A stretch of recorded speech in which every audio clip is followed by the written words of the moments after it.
you've got to rep it enough in practice to where it becomes second nature, because you can't go out there and think, be careful here, because that's how you play to not to lose instead of play to win.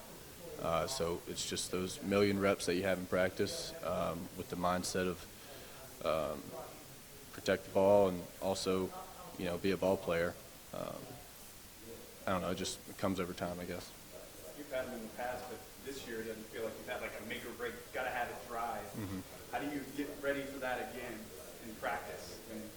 Or is it just something that has to happen in the moment? Yeah, I mean, it's just the culmination of all the reps that we have, that we've had for, since Monk's been here.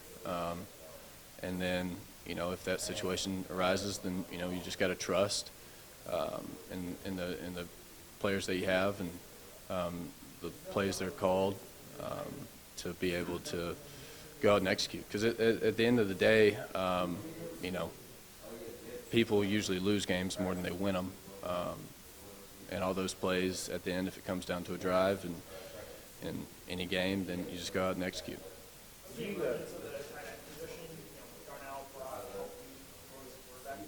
Say that again. I mean, anytime you got those type of players, those three guys, it'll make you a better player. It makes it easier to throw to them. I don't know. It just make the offense better. Have we gotten beyond Stetson's little boy dreams? And I say that, is it uncool? You can bring it up that you grew up a Georgia fan, dreaming of leading the Georgia Bulldogs to a championship? Yeah, I mean, I don't know. I don't really worry about what other people say about any of that stuff. My job's just to go out there, complete passes, get the offense in the best play that is possible, and execute. So I'll let all the storytelling and narrative write itself. It mean we won an SEC championship for the University of Georgia. That'd be pretty cool.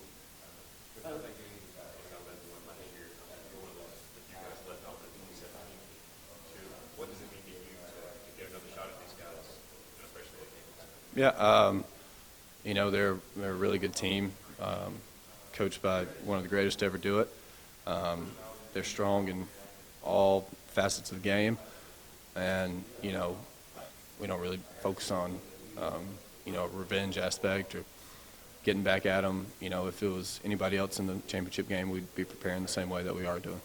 I guess you and Julian basically are the only two guys that are on this team now that were around then. Does it kind of start to feel like at this point Alabama's a yearly opponent for you? I mean, after 4 years you were been at Georgia, you played Alabama 4 times.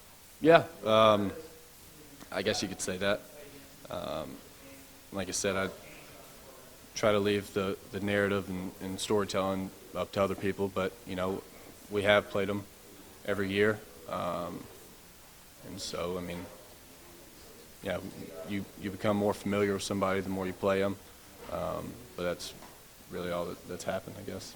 Stetson, I think you targeted number 5. That was the 5 times the last game. What's the connection there? It seems like you guys as much as you'd like. Yeah, I mean, AD's he's a special talent. He's a great kid who loves football. I love, trying to establish that chemistry, especially with a young guy. Trying to help him move the game slower and understand that, hey, you dropped that slant on the first third down, but I'm still going to come back to you. That doesn't matter to me. You're still going to win on your routes, and I'm not going to avoid throwing it to you. And so just making him feel comfortable because we need him, because he is that type of player. And I don't know, just building that trust with him and everybody else in the offense. How would you assess the play of Alabama's defensive line, especially Will Anderson coming into this game? Yeah, they're really good players. That's why we recruit good O-linemen to protect me. And, they're good players, and they'll be ready to go just like we will. I know it's a different set of circumstances, but for your first SEC championship pass on Saturday, you remember coming into that LSU game a few years ago, kind of in a bench? And was it different? Was it weird? Was it, I mean, what was that like for you? Yeah, no, that was weird. Obviously, I wasn't expecting it. I can't remember. I think there's a free safety blitz, and Fromer got hurt. He went down with the ankle, and I came down. I think it was like 3rd and 15. They dropped 8, and I came back to my in route on the backside and just overthrew it. I wasn't warm. Wasn't really expecting it. Whenever I saw Fromm go down, I just sprinted to my helmet, picked it up. I felt this like giant shock of lightning. I was like, well, I'm about to go into the SEC championship game. Wasn't expecting that. So yeah, I think it'll be a little bit different. Do you still talk with Jake? Yeah. Have y'all shared about this experience this year at all? No, I'll call him for tips on, just watching film, and that was mainly before the season and last season. He's got his own football to deal with right now,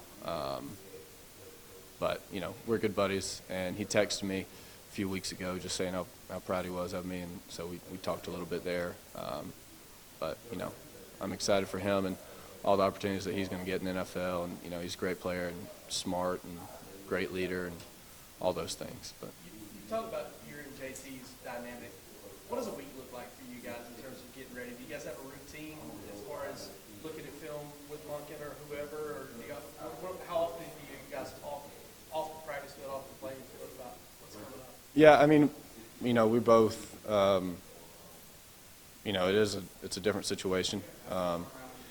We both view ourselves how we view ourselves, and we have our own routine separately to watch film, just because it helps to watch with somebody sometimes, and sometimes you just want to shut the door and get everybody out of there and do your own thing. But if he sees something, like a tell or anything, or what are you thinking on this play, then he'll tell me, and vice versa. But it's not a dependency. It's just more of those. It's a comfortability thing, if that's a word, where that if you have a question, there's no ego asking it from either side, which I think is nice. Stetson, how have the expectations of the 5 rounds program changed? Because it feels like during your time here, because it feels like the first time y'all played Alabama, it was almost a surprise that you were on a game of that magnitude. Now it's sort of an expectation. Yeah, I think it's a credit to the program that Coach Smart's built, and just his whole demeanor and attitude, and the kids he recruits. Because it is expected. I mean, this is the University of Georgia. In my opinion, it always should have been expected, not just in the time I've been here, but in the history of this football program, just where we are state-wise, talent-wise, what we can attract, what we offer institutionally with the education and the connections. We should be able to get anybody we want. And with that comes an expectation to win games with those type of players. So. One more question. So, what's it like in the Bennett household now between this game and the high school play? I was watching the Peach County game last Friday in the Elite Eight.